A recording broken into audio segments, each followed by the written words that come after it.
Welcome to the Clipper channel. In today's video, I'll show you how to delete all viruses from your Windows 10 laptop or desktop computer. So, I'll basically show you 3 steps. This is the first one. Just go to search bar and search for Disk Cleanup. Then from the best matches, just open up Disk Cleanup. Click on OK after selecting the system drive, or you can select the other drive as well. I'm mainly cleaning up my system drive, so I'm gonna select that and click on OK. Then from here, just select everything that you don't need, that you want to get cleaned, and click on Clean Up System Files. Click on OK again, then just wait and click on OK. Click on Delete Files. This will clean the system for you, just give it some time. And after that has been done, what you have to do is just go to Search again. And from here, just click on the Start button, right click on it and click on Run. This is the second step.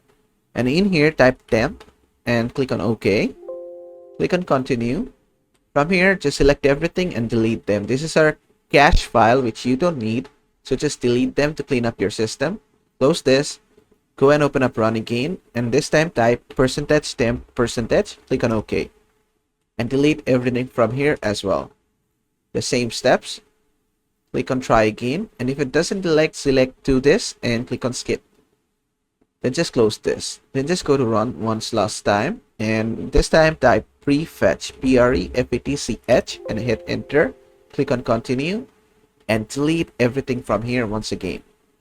Alright, there you go. Then just close this. Now for the third and the last step, go to search bar again and type for MRT and try to open this. This is basically the malware removal tool.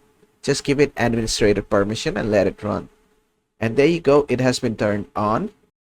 And now what to do is just click on next, and if you have time, just go for a full scan. I'll just show you guys a quick scan of it. Select quick scan and click on next. Then just give it some time. It will search your entire system for malicious software and remove them for you. Just wait. And there you go, it has been done. You can just click on finish now. And then just go ahead, restart your PC, and every single virus in your PC should be removed. And basically that is how to remove all viruses on your Windows 10 laptop or desktop computer. I hope this video was helpful. If it was, please give it a thumbs up and don't forget to subscribe.